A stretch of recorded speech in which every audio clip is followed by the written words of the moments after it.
नमस्कार मित्रांनो, स्वागत आहे तुमचं पुन्हा एका नवीन व्हिडिओमध्ये। मित्रांनो, हेलिकॉप्टर पायलट बनणं हे खर्चिक आणि वेळखाऊ जरी असले ना, तरी अनुभवानुसार या क्षेत्रामध्ये चांगल्या पगारासह एक चांगलं करिअर हे नक्कीच घडवता येतं। तर मग आजच्या या व्हिडिओमध्ये आपण जाणून घेणार आहोत की जर तुम्हाला हेलिकॉप्टर पायलट बनायचं असेल तर किती खर्च येतो, तुम्हाला पगार किती मिळतो आणि याबद्दलची A to Z माहिती आपण आजच्या या व्हिडिओमध्ये जाणून घेणार आहोत।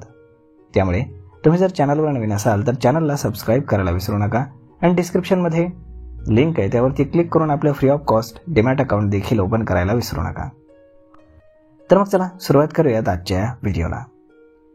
मित्रांनो, हेलिकॉप्टर पायलट होण्यासाठी तुम्हाला किमान 12वी पास असणं आवश्यक आहे, तेही भौतिकशास्त्र आणि गणित या दोन विषयांसह घेऊन।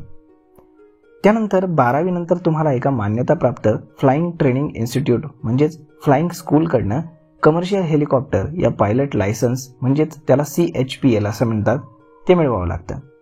या प्रशिक्षणाचा कालावधी साधारणपणे 12 ते 18 महिन्यांचा असतो। CHPL म्हणजेच लायसन्स मिळवण्याचा अभ्यासक्रमाचा एकूण खर्च हा जास्त आहे, तो साधारणपणे 20 लाख ते 50 लाखांपर्यंत असू शकतो। हा खर्च फ्लाइंग स्कूल आणि अभ्यासक्रमावरती अवलंबून आहे। नवीन परवाना मिळालेले हेलिकॉप्टर पायलट सुरुवातीला दर महिन्याला 40,000 ते 75,000 रुपयांपर्यंतचा पगार मिळवतात। खाजगी कंपन्यांमध्ये हा पगार थोडा जास्त असतो, तर सरकारी किंवा पर्यटन उड्डाणांमध्ये तो थोडा कमी असतो। 3 ते 5 वर्षांच्या अनुभवानंतर वैमानिकाचा पगार हा लक्षणीय वाढतो, तो दर महिन्याला 1,20,000 ते 3 लाखांपर्यंत राहतो। विशेषतः चार्टर्ड हेलिकॉप्टर किंवा VIP उड्डाणं करणारे पायलट हे खूप जास्त कमावतात। पायलटचा पगार हा त्याच्या अनुभवावरती आणि त्याने घेतलेल्या विशेष प्रशिक्षणावरती अवलंबून असतो, तो ज्या कंपनीमध्ये काम करतोय त्यावरती आणि उड्डाणांच्या प्रकारावरती अवलंबून असतो। जसं की समजा बचाव कार्य असेल, कॉर्पोरेट किंवा सरकारी कामं असेल तर यासाठी दर हे वेगवेगळे असतात।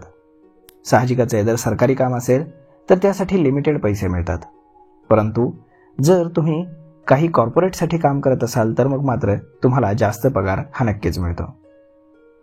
तर मग मित्रांनो, अशा पद्धतीनं जर तुम्हाला हेलिकॉप्टर पायलट बनायचं असेल तर किती खर्च येतो हे आजच्या व्हिडिओमध्ये आपण जाणून घेतलंय। परंतु ज्यांना विमानाचं पायलट व्हायचं आहे तर त्यांना मात्र एवढंसं ट्रेनिंग पुरेसं नसतं, हे लक्षात घ्या। त्यामुळे हेलिकॉप्टर पायलट वेगळा असतो आणि त्यानंतर जे विमान कमर्शियल विमान चालवतात त्यांच्यासाठीचे पायलट्स असतात ते वेगळे असतात, त्यांचे ट्रेनिंग स्कूल्स पण वेगळे असतात। तर मग मित्रांनो, हा व्हिडिओ, ही माहिती तुम्हाला कशी वाटली हे तुम्ही आम्हाला कमेंट करून नक्कीच सांगा। आणि जर आवडली असेल तर आपल्या जवळच्या मित्रमंडळींसोबत देखील हा व्हिडिओ तुम्ही शेअर करायला विसरू नका। धन्यवाद।